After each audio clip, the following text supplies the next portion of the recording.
तो दोस्तों जैसे कि आप इस क्वेश्चन में देख पा रहे हैं कि शहर के किलेबंद क्षेत्रों में आपको पता था कि किलेबंदी थी विजयनगर साम्राज्य में। तो शहर के जो किलेबंद क्षेत्र थे वहां पे कृषि क्षेत्र को भी रखा गया था। यानी कि कृषि क्षेत्र को क्यों किलेबंद रखा गया, क्या आप सोच सकते हो उसको कि ऐसी तो कोई खास जरूरत नहीं लगती हमको कृषि क्षेत्र को किलेबंद रखने की, लेकिन फिर भी उन्होंने रखा तो कुछ रीजन रहे होंगे। तो उसके कुछ फायदे भी रहे होंगे और उसके कुछ नुकसान भी रहे होंगे। तो क्या फायदे थे और क्या नुकसान थे उसे हम जानते हैं।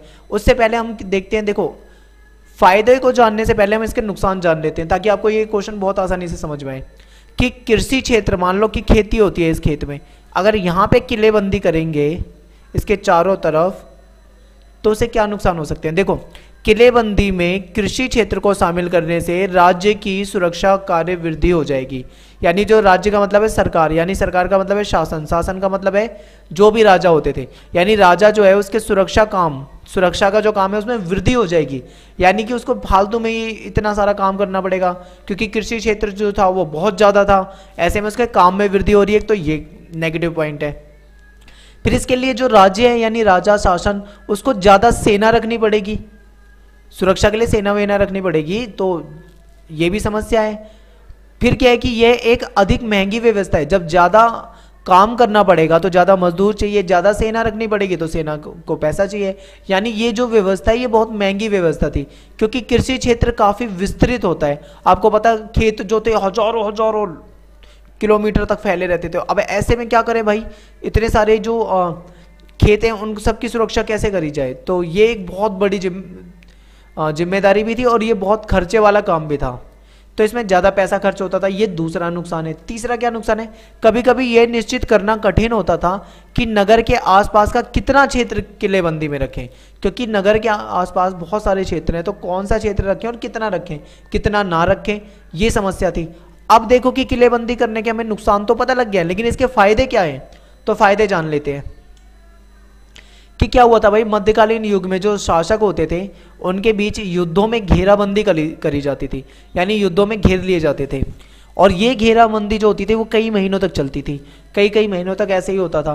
तो वो सोचते थे कि जो दूसरा प्रतिपक्ष है उसको अन्न से यानी अनाज से वंचित कर दें। अगर जब वो अनाज से वंचित होगा तो वो क्या करेगा, समर्पण करेगा, मजबूर होकर समर्पण कर देगा। तो इस प्रकार की परिस्थितियों से निपटने के लिए विजयनगर साम्राज्य के अंतर्गत किलेबंदी क्षेत्र, तो विजयनगर वाले थे वो तो अपने किलेबंदी क्षेत्र में अपना अनाज वगैरह, कृषि वगैरह की चीजें रखते थे ताकि युद्ध के दौरान इनको अनाज की कमी ना हो जाए। लेकिन जो दूसरों जिससे युद्ध हो रहा होता था उसको ये पूरी अनाज की कमी होने देते थे, यानी उनको अनाज नहीं मिल पाता था। तो ऐसे में क्या करते थे, वो समर्पण कर देते थे। दूसरा पॉइंट क्या है इसके फायदे का, कि किलेबंद क्षेत्र में कृषि क्षेत्र को रखने से कृषि जो था वो मुख्य व्यवसाय होता था, यानी कि इस किसी प्रकार की रुकावट नहीं आती थी इसमें।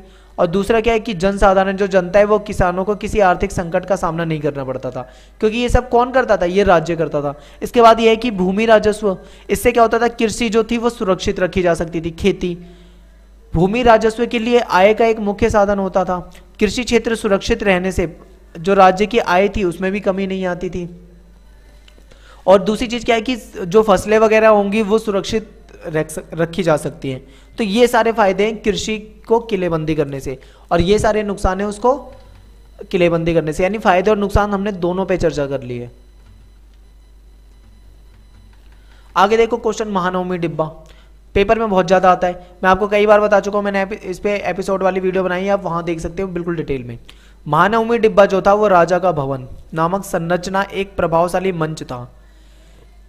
यानी महानवमी डिब्बा जो संरचना थी वो एक प्रभावशाली मंच था। यहाँ पे हिंदू के त्योहार जैसे दशहरा, दुर्गा पूजा, नवरात्रि, महानवमी मनाए जाते थे। यानी कि ये जो त्योहार था इसको कई जगह पे अलग अलग नामों से जाना जाता है, कहीं दुर्गा पूजा, कहीं नवरात्रि, कहीं पे महानवमी, कहीं पे दशहरा, अलग अलग नाम से बोलते थे इसको। ये अवसर कई धार्मिक अनुष्ठान जैसे यहाँ पे मूर्ति पूजा, मतलब इस अवसर पर क्या होता था, मूर्ति पूजा होती थी, राज्य की अश्व की यानी राज्य सरकार का जो घोड़ा होता था उसकी पूजा करी जाती थी, भैंसों और अन्य जानवरों की बलि दी जाती थी यहाँ पे। तो ये सारे काम होते थे इस टाइम पे। फिर क्या होता था, नृत्य, डांस होता था, कुश्ती प्रतिस्पर्धा कराई जाती थी ताकि लोग अपने प्रतिभा को दिखा सके। दूसरा था कि सैनिक जो होते थे उनकी शोभा यात्रा प्रमुख नायकों राजाओं द्वारा राजा तथा उसके अतिथियों को दी जाने वाली औपचारिक भेंट, ये सारी चीजें निकाली जाती थी। शोभ यात्रा जानते हो, जिसमें सारे सैनिक होंगे और अपने हथियार अपनी शक्तियों का प्रदर्शन कराते थे। जैसे आज के टाइम पे हमने ये नहीं देखते 26 जनवरी में परेड देखते हैं टीवी पे, तो इसी तरीके से शोभ यात्रा वहाँ होती थी। लेकिन बस फर्क इतना है कि उस टाइम पे जो टेक्नोलॉजी थी वो इतनी अच्छी नहीं थी, आज के टाइम पे टेक्नोलॉजी वो बहुत अच्छी है। ठीक है, उस टाइम पे सैनिक अलग तरह से रहते होंगे, इस टाइम पे सैनिक अलग तरीके से रहते हैं, सब कुछ मतलब डिफरेंस हो गया है, बाकी चीज़ें लगभग एक जैसी ही थी। तीसरा पॉइंट है नायक। नायकों की सेना का खुले मैदान में आयोजित समारोह में राजा द्वारा निरीक्षण, यानी जो नायक होती थी, नायकों की जो सेना होती थी, खुले मैदान में उन समारोह होता था और राजा उस समारोह को क्या करता था, देखता था, ऑब्जर्वेशन करता था, निरीक्षण करता था। और धार्मिक अनुष्ठान होते थे, पूजा पाठ। धार्मिक अनुष्ठानों से क्या होता था, राजा और प्रजा की धार्मिक प्रवृत्ति की जानकारी मिलती है। तो ये सब होता था महानवमी डिब्बा में। ठीक है, बुक में बहुत डिटेल में दे रखा है, टाइम इतना नहीं है कि सारी चीजें हो पाए, तो इसलिए जल्दीबाजी में करवाना पड़ रहा है। बाकी आप समझदार हो, आपने पढ़ा होगा तो आप सारी चीजें पहले से समझते हो। अगला क्वेश्चन है कि शाही केंद्र शब्द शहर के जिस भाग के लिए प्रयोग किए जाते थे, क्या उस भाग का सही वर्णन करते हैं? क्या वे उस भाग का सही वर्णन करते हैं? शाही केंद्र किसके लिए यूज किया जाता है शब्द, पता है आपको? तो चलो देखते हैं दोस्तों, इसको मैं थोड़ा सा छोटा करूं ताकि आपको पूरा क्लियर आंसर दिखाइए। अब देखो, क्वेश्चन हमारा ये है कि शाही केंद्र या राजकीय केंद्र यानी राजा का केंद्र, ये जो शब्द था ये शहर के जिस भाग के लिए प्रयोग किया जाता था संभवतः उस भाग का सही प्रयोग है, यानी उस भाग का लिए बिल्कुल सही प्रयोग है शाही और ये जो राजकीय केंद्र कहा जाता है। राजकीय केंद्र या शाही केंद्र 60 से भी अधिक मंदिर होते थे, यानी 60 से ज्यादा क्या होते थे, यहाँ पे 60 प्लस मंदिर होते थे। जबकि इसके विपरीत लगभग 30 संरचनाओं की पहचान महलों के रूप में की गई है, यानी कि 30 संरचनाएं ऐसी मिली है जिनको महल माना गया है, जो तुलनात्मक रूप से कम है। 60 मंदिर 30 महल, तो जाहिर सी बात है कम ही है। परंतु उल्लेखनीय बात यह है कि उस युग में मंदिरों और संप्रदाय को प्रशय देना शासकों के लिए महत्वपूर्ण था, क्योंकि जो राजा होते थे वो इन चीजों को प्रशय देते थे, पैसा देते थे। ठीक है, शासक ऐसा क्यों करते थे? क्योंकि वे देव स्थलों में प्रतिष्ठित देवी देवताओं से संबंध के माध्यम से अपनी सत्ता को स्थापित करके वैधता प्रदान करने का प्रयास करें। आपने देखा होगा हमेशा, जैसे अभी मुगल शासन में हमने पढ़ा कि वो कहते थे कि उन्हें दैवीय प्रकाश, यानी उन्हें कुछ ऐसी शक्तियां मिली है सूर्य से, जो मतलब जिससे वो शासन करने के योग्य बने हैं। ऐसे ये जो विजयनगर वाले थे ये भी यही बोलते थे, पूजा पाठ करवाते थे और ताकि वो देवी देवताओं से अपने संबंध बताएं, जनता को ये बताएं कि ये देवी देवता हम इनके वंशज हैं, या ऐसे करके कुछ भी मनगढ़ंत जो भी कहानियां हैं ये बताएं। इसके अतिरिक्त महल अपेक्षाकृत जो होते थे बड़ी संरचनाएं थी, महल जो होते थे वो बड़े होते थे।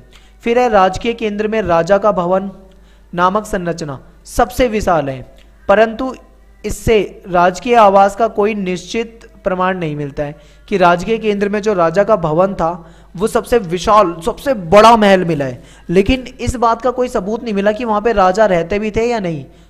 ठीक है, कोई कंफर्म सबूत नहीं मिला। तीसरा है कि इसी प्रकार सभा मंडप, यानी सभा मंडप और महानवमी डिब्बा जिसे विजय का भवन कहा जाता था, इसमें भी सभा मंडप के प्रयोग के बारे में कुछ भी निश्चित नहीं है कि सभा मंडप बना तो है पर उसका किस काम में यूज आता था, किस लिए प्रयोग किया जाता था, ये नहीं पता लग पाया अभी तक। तो महानवमी डिब्बा का प्रयोग सितंबर और अक्टूबर के शरद मास, यानी महानवमी डिब्बा था, इसका जो प्रयोग होता था वो सितंबर और अक्टूबर के सर्दियों वाले महीने में, शरद मास में मनाए जाने वाले 10 दिन के हिंदू धार्मिक अनुष्ठानों के लिए होता था। इनका जो यूज होता था महानवमी डिब्बा का, तो ये सितंबर अक्टूबर में मनाई जाती है हमारी ये दशहरा नवरात्रि जो होती है, तो उस टाइम पे 10 दिन का जो हिंदू त्यौहार है उसके लिए उसका यूज होता था, ये पता लगा है। और परंतु इस अवसर पर भी विजयनगर शासक अपने रुतबे और ताकत का आधिपत्य प्रदर्शन करते थे, यहाँ पे भी वो अपनी ताकत का प्रदर्शन करते थे। इस तरह लोटस भवन, जिसको हम कमल महल कहते हैं, कमल भवन, इसके प्रयोग के विषय में निश्चित रूप से कुछ नहीं कहा जा सकता। ये भी नहीं पता लग पाया कि जो लोटस महल था, भवन था, ये किस काम में यूज आता है। परंतु एक सुझाव के अनुसार ये परिषदनीय सदन था, जहां राजा मतलब परामर्श, अपने राजा जो थे अपने परामर्शदाताओं से मिलते थे, ऐसा अंदाजा लगाया गया है। तो बहुत सारी चीजें दोस्तों विजयनगर साम्राज्य से जो मिली है ना, उनके बारे में सिर्फ इतिहासकारों ने कुछ अंदाजा लगाया कि इस जगह पे ये होता होगा, ये चीज इस काम में आती होगी। कंफर्म जानकारी जो थी वो नहीं मिल पाई है यहाँ से, ठीक है। तो आप समझ गए होंगे, इसे आगे चलते हैं हम। ये देखो ये जो चित्र है आप देख पा रहे हो, ये वाला फिगर थोड़ा सा और ऊपर करके दिखाता हूं आपको। ये जो चित्र है ये विरूपाक्ष मंदिर के एक अन्य स्तंभ यानी खंबे का रेखा चित्र है। एक खंबा था, उस पर ये बना हुआ था। क्या आप कोई पुष्प विषयक रूपांकन देखते हैं, यानी आप इसमें कुछ देख पा रहे हैं? किन जानवरों को इसमें दिखाया गया है? आपके विचार में इन्हें क्यों चित्रित किया गया है? क्यों मतलब ये बनाए गए हैं? ये जो आप जानवर वगैरह देख रहे हो, भगवान वगैरह देख रहे हो, इन्हें मानव आकृतियों का वर्णन करो इसमें। तो आप यहाँ पे तो आपको ये फिगर नहीं दिख पा रहा है अच्छे से, क्योंकि ये काफी ब्लैक एंड व्हाइट टाइप का है। आप इसको ना अपनी एनसीईआरटी की बुक में देखो, ध्यान से देखने के बाद आपको कुछ पता लगेगा। तो देखो पुष्प विषयक रूपांकन, इस रेखा चित्र में क्या है, विभिन्न स्थानों जैसे कि अश्व के शरीर यानी जो घोड़े का शरीर है, हाथी, दीवार आदि पर पुष्प विषयक रूपांकन मिलता है। ठीक है, दिख रहा है ना, मतलब फूल की तरह कुछ रूपांकन मिल रहा है इनके शरीर पे, इधर इधर। यहाँ आपको सही से नहीं दिख पा रहा है, आप एनसीईआरटी में देख लेना, ठीक है दोस्तों। अगला है जानवर। जानवर के बारे में भी तो बताया गया है। देखो जानवर, घोड़ा दिख रहा है आपको, और हाथी दिख रहा है आपको इस तरीके से। तो इसमें अश्व यानी घोड़े और हाथी दिखाए गए हैं। इनको दर्शाने का मेन कारण यह है कि इस काल में युद्ध जो थी वो प्रभावशाली अश्व सेना पे आधारित थी, यानी ये जो युद्ध कला थी वो घोड़ों पे आधारित थी। आज की तरह थोड़ा ना कि बंदूक लेके गए और उड़ा दिया या बम फेंक दिया, घोड़ों से होता था युद्ध। इसलिए अब और मध्य एशिया, सॉरी अब बोलो अरब, इसलिए अरब और मध्य एशिया से क्या होता था, घोड़ों खरीदे जाते थे घोड़े। और अरब के घोड़े आपको पता है कितने फेमस थे। तो ये एक अमुक्त मल्यद नामक कृति है। इसमें भी उल्लेख किया गया है कि राजा को घोड़ों और हाथियों आदि के आयात के लिए प्रोत्साहन देना चाहिए तथा हाथियों और घोड़ों का आयात करने वालों को तोहफे आदि देकर उनके साथ संबंध करना चाहिए। ऐसी कुछ बातें लिखी हुई है। तीसरा पॉइंट है मानव आकृति। आप देखोगे इसमें कुछ आपको मानव आकृतियां भी दिख रही होंगी, ये ध्यान से देखो यहाँ पे, फिर आपको शायद यहाँ पे भी कुछ दिख रहा हो। इस तरीके से आपको कुछ मानव आकृति दिखेगी। तो इन देवताओं के चित्र के अतिरिक्त एक व्यक्ति को शिवलिंग के पास दर्शाया गया, यानी वो शिवलिंग के पास बैठा हुआ है। तो यही चीजें बतानी है हमें दोस्तों। ध्यान से चित्र को देखोगे आपको एक क्वेश्चन समझ में आ जाएगा।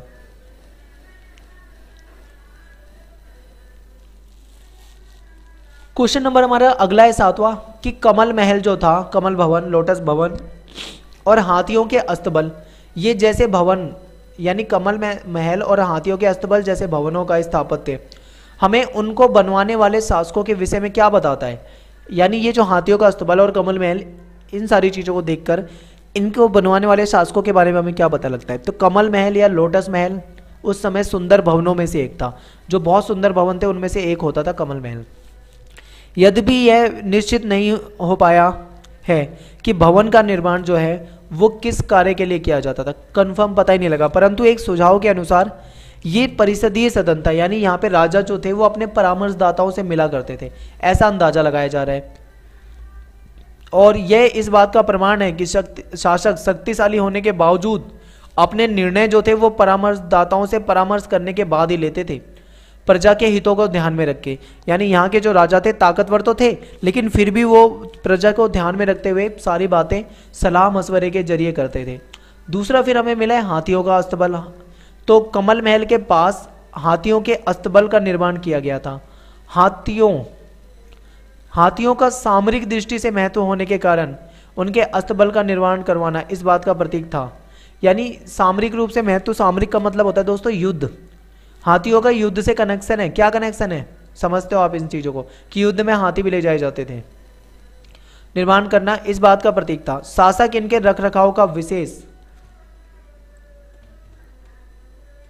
विशेष प्रबंध करते थे शासक, हाथियों को अस्तबल वगैरह में रखने के लिए।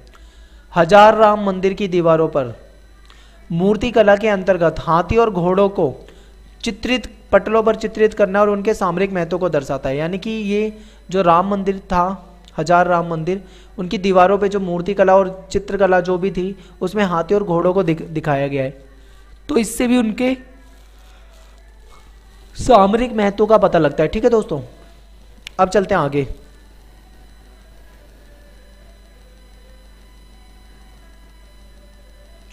अब देखो दोस्तों, अगला क्वेश्चन है जो स्थापत्य की कौन कौन सी परंपराओं ने विजयनगर वास्तुविदों को प्रेरित करा और उन्होंने इन परंपराओं को किस प्रकार से बदलाव करा। स्थापत्य जानते हो, स्थापत्य क्या होता है? स्थापत्य का मतलब होता है भवन निर्माण कला, यानी बहुत जबरदस्त तरीके से जो स्थापत्य कला थी। कौन कौन सी परंपराएं थी जिन्होंने विजयनगर के वास्तुविदों को प्रेरित करा, तो देखते हैं क्या है। विजयनगर के जो शासक थे उन्होंने अपने समकालीन राजाओं के साथ संपर्क के द्वारा विचारों का आदान प्रदान किया। ठीक है, विचारों के आदान प्रदान विशेष रूप से स्थापत्य के क्षेत्र में करें। यानी क्या होता था कि जो एक जगह जिस तरह की स्थापत्य कला है दूसरी जगह भी अलग होगी, तो इन्होंने अपने विचारों को उनको दिया, उनके विचारों को उन्होंने लिया। तो इस तरीके से क्या हुआ, भवन निर्माण की विभिन्न तकनीकों को अपनाया और विकसित किया गया।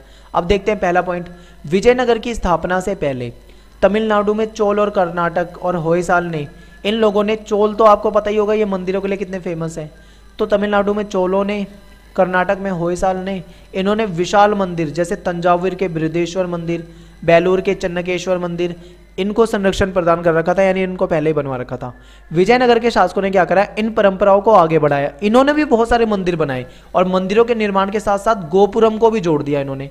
गोपुरम क्या होता है, ये कुछ आपको इस तरीके से देखना, ऐसी आकृति सी मिलेगी ऊपर, उसमें देखना आप एनसीईआरटी की बुक में ना साइड साइड में दे रखे हैं चित्र, वहां पे गोपुरम देखना। तो इन्होंने गोपुरम और जोड़ दिए, मंदिर तो बनाते थे, गोपुरम भी बनाते थे। गोपुरम के कारण क्या होता था, लंबी दूरी से ही मंदिर दिखाई देते थे, क्योंकि ये कुछ इस तरीके से होता था। चलो मैं आपको एनसीईआरटी की बुक में दिखा देता हूं। ये चैप्टर है हमारा 7।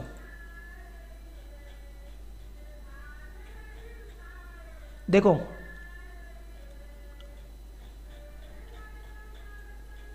ये दिख रहा है आपको, दक्षिण भारत में कुछ इस तरीके के मंदिर होते हैं।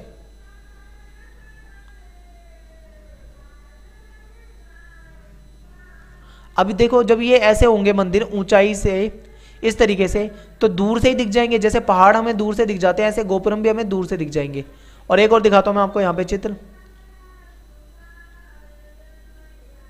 ये किलेबंद दीवारों पे बना प्रवेश द्वार है, किलेबंद दीवार है, उसमें ये प्रवेश द्वार बना हुआ है। देखो किस तरीके की कलाकारी थी उस टाइम पे। ये वो समय है जब मतलब टेक्नोलॉजी इतनी अच्छी नहीं थी, तब इतने भारी भारी पत्थरों को, अगर आपको पता हो तो उस टाइम पे सीमेंट भी नहीं होती थी, बिना सीमेंट वगैरह के बदरपुर वगैरह होता था, रेत वगैरह होता था, उसी से इन्होंने पत्थरों को कैसे जोड़ के बनाया है। ये अपने आप में एक बहुत बड़ी कलाकारी है कि कितना ज़्यादा समृद्ध था ये सिस्टम। ये देखो, ये जल प्रणाली है कि कैसे मतलब पानी पहुंचाया जाता था, देखो देख पा रहे हैं आप। तो दोस्तों ये फिगर आप जरूर देख लेना, बहुत इंपॉर्टेंट है, बहुत सारी चीज़ें यहाँ से हमारी समझ में आ जाएंगी। तो अब आते हैं हम, ठीक है। तो इन्होंने गोपुरम बनाने की और जोड़ दिया उसमें, ताकि मंदिर दूर से दिखाई दे जाते थे। विजयनगर शासकों द्वारा किलेबंदी की संरचना प्रशंसनीय थी, जो किलेबंदी थी वो बहुत ज़्यादा मतलब प्रशंसनीय थी। अब्दुल रज्जाक जो था, उसने जब देखा तो वो बहुत हैरान रह गया। उसने देखा कि गारे या जोड़ने के लिए किसी भी वस्तु का निर्माण ही नहीं है, मतलब किसी वस्तु का प्रयोग निर्माण में कहीं भी प्रयोग नहीं किया। पत्थर के टुकड़े जो होते थे फनाकार होते थे, यानी एक इस तरीके का पत्थर है, दूसरा पत्थर भी इसी तरीके का है, तो फन होते थे उनमें। तो यहाँ से एक पत्थर आके लग गया, जैसे मैं आपको बना के दिखाता हूँ। इधर एक पत्थर मान लो ऐसे है, दूसरा पत्थर ऐसे है, तीसरा पत्थर ऐसे है, चौथा पत्थर ऐसे है, पांचवा पत्थर ऐसे, यानी जो पत्थर होते थे फनाकार होते थे, वो आपस में क्या करते थे, जॉइंट कर दिए जाते थे डाल के। इस चीज़ को देख के वो बहुत हैरान था, जिसके अनुसार वे अपने स्थान पर टिके रहते थे। दीवारों के अंदर का भाग जो होता था वो मिट्टी या मलबे के मिश्रण से बनाया जाता था। वर्गाकार और आयताकार बुर्ज बाहर की ओर निकले होते थे। तो ये देख के जो अब्दुल रज्जाक था वो बहुत हैरान हो गया। अब देखो शासकों ने क्या करा, इंडो इस्लामिक स्थापत्य को अपनाया। अब देखो ये होता क्या है इंडो इस्लामिक, यानी जब दो तरह की कलाएं मिल जाएं और एक नई कला बन जाए तो उसको ऐसे नाम दिए जाते हैं। जैसे यूरोपीय था, आपने सुना होगा यूरोपीय इस्लामिक, यानी जो इस्लामिक जो मुस्लिम देशों की थी वो कला और यूरोपीय कला मिल जाए तो यूरो इस्लामिक ऐसे बोलेंगे। इंडिया इंडो प्लस इस्लामिक वो मिल जाए तो इंडो इस्लामिक, अलग अलग तरह की, ठीक है। तो इंडो इस्लामिक स्थापत्य को अपनाया गया था शासकों ने। विशेष रूप से इसका प्रमाण प्रवेश द्वार में मिलता है। अभी दिखाया था आपको प्रवेश द्वार, किलेबंदी थी उसमें कुछ इस तरीके से बना हुआ था प्रवेश द्वार, और इस स्थापत्य को अपनाने के कारण मुस्लिम राज्यों के साथ संबंध थे। कमल महल की मेहराब जो थी, मेहराब का मतलब होता है डिजाइन, जो मेहराब बनी होती है डिजाइन, वो डिजाइन जो थी वो इंडो इस्लामिक तकनीकों से प्रभावित थी। और विरूपाक्ष मंदिर सबसे प्राचीन मंदिर है, 9वीं 10वीं शताब्दी में बनाया गया था। तो विजयनगर के शासकों ने इसमें वृद्धि करी। कृष्णदेव राय जो थे उन्होंने क्या करा, मुख्य मंदिर जो था मेन मंदिर उसके सामने मंडप तथा पूर्वी गोपुरम का निर्माण करवा दिया। मंडप को सूक्ष्मता से उत्कीर्ण स्तंभों में सजाया जाता था। सॉरी, वो मैं बता रहा था आपको, ये मंडप होते थे जो स्तंभों यानी खंभों में सजाए जाते थे। ठीक है, तो ये भी आप मंडप एनसीईआरटी की बुक में देख लेना, सारी चीजें हैं। और इस प्रकार वस्तुविद जो मतलब जो कलाकार होते थे, जो निर्माण करते थे, उन्होंने कई परंपराओं को प्रेरित किया और उनमें बदलाव करे। तो आई होप आपको ये चीजें समझ में आई हो शायद अच्छे से। स्थापत्य कला के बारे में बताना कि कैसे कैसे क्या क्या चीजें बनाई जाती थी वहां। देखो अगला क्वेश्चन है कि अध्याय के विभिन्न विवरणों से आप विजयनगर के सामान्य लोगों के जीवन के बारे में क्या जान पाए हैं, कि वहां पे जो नॉर्मल लोग रहे होंगे, आम लोग रहे होंगे, उनके जीवन के बारे में। तो देखो विजयनगर में अलग अलग कबीलों के लोग रहते थे, अलग अलग कबीलों के। ये लोग जनसंख्या का एक बड़ा भाग थे। इसमें अलग अलग भाषाएं बोलने वाले, अलग अलग धर्म परंपराओं को मानने वाले लोग रहते थे। यानी विजयनगर जो था उसमें अलग अलग कबीलों के लोग रहते थे, और ये लोग जनसंख्या का बड़ा भाग था, अलग अलग भाषाएं बोलते थे, अलग अलग की धार्मिक परंपराओं को मानने वाले थे। तो ये हमें पता लगता है पहला पॉइंट। दूसरा, विजयनगर की जो जनता थी वो समृद्ध थी। समृद्ध मतलब अमीर थी। यहाँ पर महंगी विदेशी वस्तुओं की मांग रहती थी। महंगी वस्तुओं की मांग तभी रहेगी जब लोग अमीर होंगे, गरीब होंगे तो वो कभी ऐसी मांग नहीं करेंगे। विशेष रूप से यहाँ पे रत्न और आभूषण, इनकी बहुत डिमांड होती थी। फिर इसके बाद है पुर्तगाली जो थे वो पुर्तगाली व्यापारी जो था बरबोसा, उसने बताया है कि सामान्य लोगों के जो आवास थे वो छप्पर के होते थे लेकिन मजबूत थे। उनको व्यवसाय के आधार पर कई खुले स्थानों और लंबी गलियों के व्यवस्थित किया गया था। पूरे क्षेत्र जो होता था उसमें सामान्य लोगों के लिए पानी का प्रबंध होता था।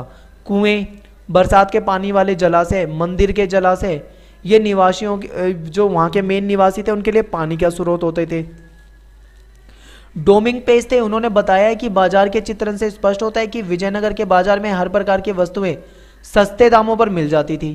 इसलिए यह प्रमाणित होता है कि सामान्य लोगों का जो जीवन था वो सुखी था, यानी हो गई हमारी हैप्पी एंडिंग, सुखी था। तो ये दोस्तों आपको ध्यान में रखना है, और मैं इसे थोड़ा सा क्लियर कर देता हूं। आप अगर इसका स्क्रीनशॉट लेना चाहें तो आप इसका स्क्रीनशॉट ले लें एक बार, ठीक है।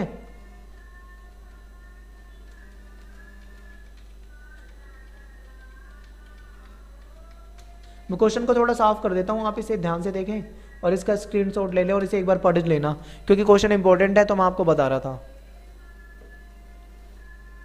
अब चलते हैं दोस्तों आगे और देखते हैं क्वेश्चन है या नहीं हमारे लिए।